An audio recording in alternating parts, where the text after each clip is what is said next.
আজকে আপনাদের সাথে আরও একটা প্লাস্টিকের পটে খুব সুন্দর একটা ফ্লাওয়ার পেন্টিং করে দেখাবো। আপনাদের সাথে এই ভিডিওগুলো আমি রিলস আকারে শেয়ার করেছি। আপনারা ভিডিওগুলো খুবই পছন্দ করেছেন, তাই এটার বড় ভিডিও টিউটোরিয়াল শেয়ার করলাম। আশা করছি আমার প্রত্যেকটা ভিডিওর মতো এই ভিডিওটাও আপনাদের খুবই ভালো লাগবে। যারা এই কাজগুলো দেখে করতে চাচ্ছেন তাদের জন্য এই বড় ভিডিওটা খুবই উপকারে আসবে। প্রথমে মুখের অংশটা আমি অরেঞ্জ কালার করে নিয়েছি। আমার বাসায় যেহেতু এই মশলার পটগুলো অনেকগুলো জমে গিয়েছে, তাই আমি এই প্লাস্টিকের পটের উপরেই পেন্টিং করে শেয়ার করছি।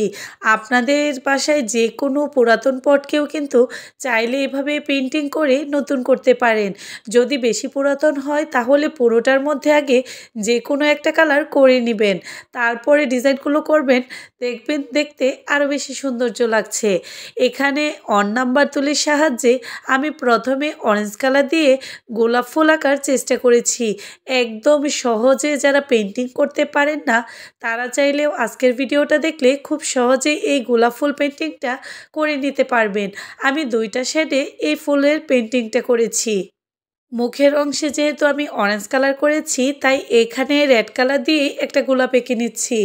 আমি সবসময় চেষ্টা করি যত সহজভাবে পারি আপনাদের সাথে ভিডিও শেয়ার করার জন্য, যাতে করে যারা এই কাজগুলো করতে পছন্দ করেন কিন্তু করতে পারছেন না তারা যেন খুব সহজেই করে নিতে পারে।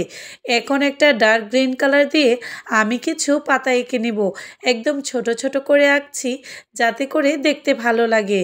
আপনারা যদি এই ভিডিওটা দেখে থাকেন তাহলে অবশ্যই একবার বানিয়ে চেষ্টা করতে পারেন। আশা করছি আপনাদের খুবই ভালো লাগবে। আর এই রংটাকে টেকসই করার জন্য অবশ্যই বার্নিশ করতে হবে। আমি এখানে হার্ড ভার্নিশটা ইউজ করছি, যেহেতু আমার বাসায় ছিল তাই এইটা ইউজ করছি। আপনারা এখানে কিন্তু অ্যাক্রিলিক অথবা যে কোনো কালারের উপর যে ভার্নিশগুলো ইউজ করে সেটাও ইউজ করতে পারেন।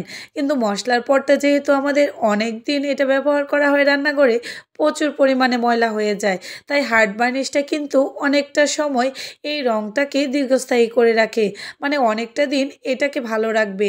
আর যে কোনো কিছুই আপনি যত্ন করলে ভালো থাকবে, তাই যত্ন করলে আপনার এই কালারগুলো কিন্তু অনেক দিন দীর্ঘস্থায়ী হবে।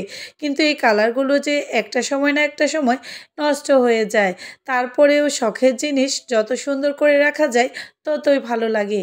এই তো আমি তুলির সাহায্যে যে জায়গাগুলোর মধ্যে পেন্টিং করেছি সেগুলোর উপরে শুধু বার্নিশটা করে দিচ্ছি। আর বার্নিশটা করার পর দেখতেই পাচ্ছেন এই জিনিসগুলো মানে রংটা আরও বেশি চকচকে করছে। আমার ভিডিওগুলো যদি আপনাদের ভালো লাগে প্লিজ একটা শেয়ার করে রাখবেন যাতে করে আরও 10 জন দেখতে পারে। আল্লাহ হাফেজ, আসসালামু আলাইকুম।